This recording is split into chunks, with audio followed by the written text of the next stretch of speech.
Gərəkən məhsullar part 1. İlk məhsulumuz Vivien Sabonun 02 nömrəli bu tonalisidir. Bunu yəni heç sevmədim. Nə yağlı, nə quru, nə normal dəri, heç bir dəriyə məncə getməz. Qalın bir təbəqə kimi qalır. Heç tövsiyə etmirəm, almayın. İkinci məhsulumuz isə L'Oreal firmasının tonalisidir. Yəni çox qəşəng qalır, fresh bir görüntü bəxş eləyir.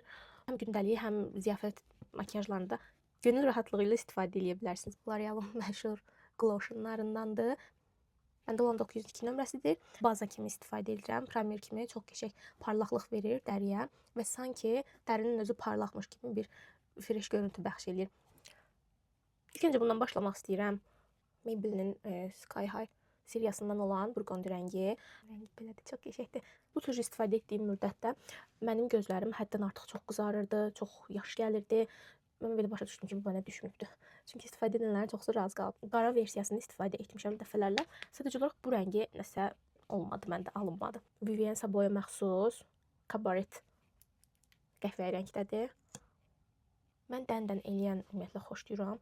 Həm qaldırsın, həm də dən-dən etsin. Bu çox da qaldırmasa da, amma dən-dən edir, palçıq kimi görüntü yaratılır. Ona görə sevdim. Mən adətən alt kipriklərimə də tuj istifadə edirəm və bu çox qəşəngdir. Heç cür yəni yayılmır. Golden Rose'dan olan belə maskara. Yaxşıdır. Bu olmasa da yaxşıdır. Sadəcə bir şey var ki, məndə yayıldı bu. Bilmirəm, bəlkə də başqasında yayılmır, amma məndə yayıldı. Və gəldik o möhtəşəm sona. Çox qəşəngdir. Çox gözəl məhsuldur. Super, super, super. Yağlı, normal, qarışıq, quru hətta. O da belə istifadə edə bilər yəni. Yəni fındıq boyu da götürsəz, yəni bütün üzünüzü təmizləməyə kifayət edir. Çox bərəkətli, uzun ömürlüdür. Hardasa 3-4 ay bu getdi mənimlə. Növbəti video nə haqqında olsun? Rəylərdə yaz, gələn dəfə onu çəkək.